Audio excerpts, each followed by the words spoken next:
Branch accounts থেকে আজকে 2 নম্বর class. আমরা আজকের ক্লাসে এই অঙ্কটার সমাধান করব। Prepare the branch account in the head office books from the following information.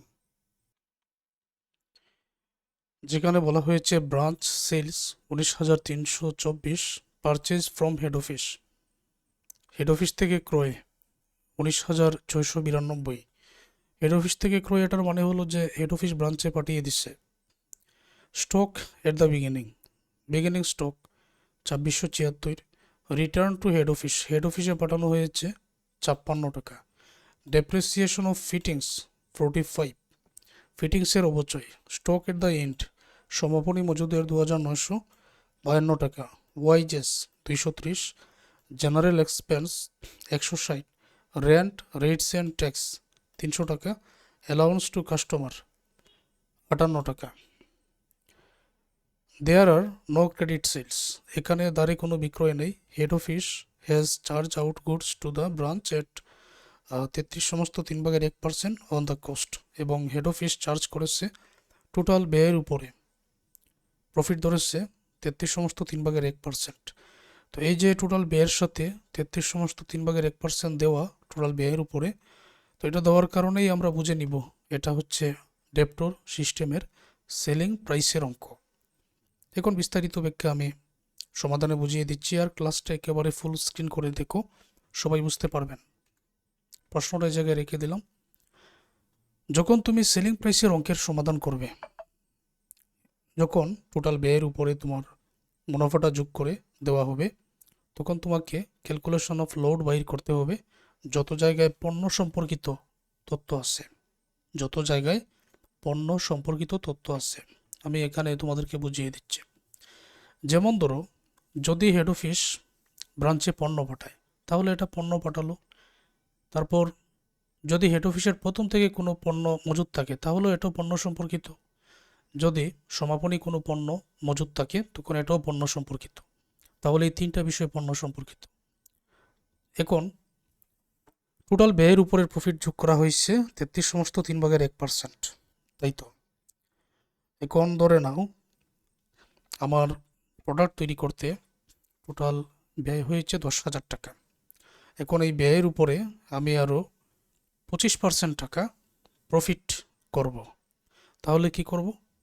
আমি ওই 10,000-এর 25% আরও বাইর করব। 10,000-এর 25% হবে আরও 2,500 টাকা। তাহলে টোটাল কত হলো? 12,500 টাকা। ওকে, এখন যদি 12,500 টাকা বলেন, তো টোটাল কত পার্সেন্ট হলো? 10,000 হলো 100%, আরও 2,500 টাকা হলো 25%। তাহলে এটা হলো 125%। 125%। এখন আমাকে বাইর করতে হবে মুনাফাটা, প্রফিটটা। এবং 10,000-এর মধ্যে 2,500 হলো প্রফিট। 10,000 আর প্রফিট যোগ করেই কিন্তু সেলিং প্রাইসটা হয়েছে। এই জন্য মূলত এখানে 33/3 প্রফিট যুক্ত করা হয়েছে। আমরা জানি না যে কত টাকার উপরে, এই জন্য এই জায়গায় টোটাল ব্যয় ধরে নেওয়া হলো 100%। তার সাথে প্রফিট 33/3 এটাকে যদি ভেঙে দেই 33.33, যেমন 33-কে 3 দ্বারা গুণ 99 হবে। 99-এর সাথে আবার উপরের 1 যোগ করা হয়, তখন 100। 100-কে 3 দ্বারা ভাগ করলে এই 33.33 পাওয়া যাবে। আর এটা বাঙানো ক্লাস 3 এর পড়া। এখন আমরা যোগ করে নিব, তখন এখানে ইনভয়েস প্রাইস 1,133.33 টাকা, মানে এটা বিক্রয় মূল্য ছিল। অতএব আমরা শুধু লোড অথবা মুনাফাটা বাইর করব। লোড অথবা মুনাফাটা বাইর করব কিভাবে?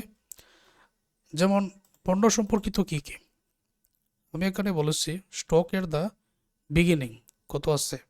2,476 টাকা। Load on opening stock 2,476।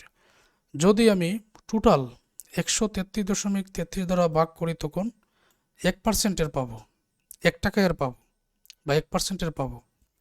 তারপর যদি এই পার্সেন্ট মানেই তো এই 33.33, এটা দ্বারা আবার গুণ করে দেই, তখন এই মুনাফার পার্সেন্টেজে কত টাকা পড়ে ভাগে?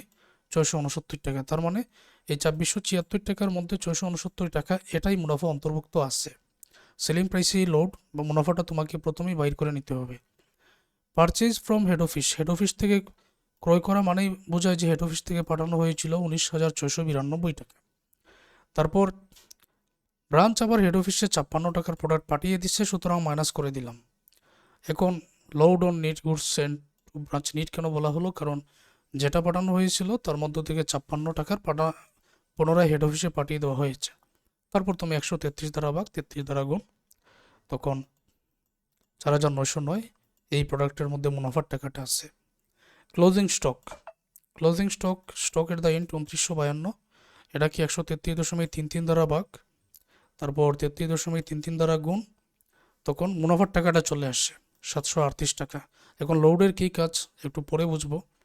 এখন আমাদেরকে ব্রাঞ্চ অ্যাকাউন্ট তৈরি করতে হবে।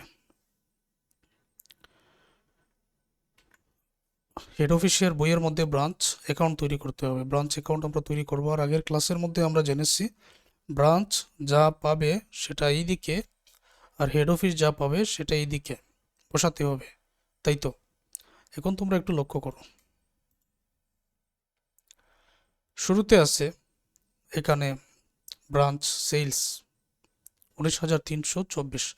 ব্রাঞ্চ যেটা বিক্রি করবে সেই টাকাটা কে পাবে? Head office. তাহলে ক্যাশ সেলস 19,324, এটা তুমি চাইলে প্রথমেই লিখতে পারো, আমি ধারাবাহিক তোমাকে এখানে বুঝিয়ে দিচ্ছি। এটা তুমি চাইলে সবার উপরেও লিখতে পারো, অসুবিধা নেই। Okay. Purchase from head office. Head office থেকে তোমাকে পাঠানো হয়েছে 19,692 টাকার প্রোডাক্ট, তাহলে গুডস সেন্ট টু ব্রাঞ্চ, এটা ব্রাঞ্চ পেয়েছে এদিকে। স্টক এট দ্য বিগিনিং 2676, যেটা ব্রাঞ্চ পেয়েছে ওইটা এদিকে। Okay. Return to head office 56, head অফিসে রিটার্ন পাঠানো হয়েছে মানে তো হেড অফিস পেয়েছে 56, তাই তো? ডেপ্রিসিয়েশন অফ ফিটিং, এটা ব্রাঞ্চের ব্যয়।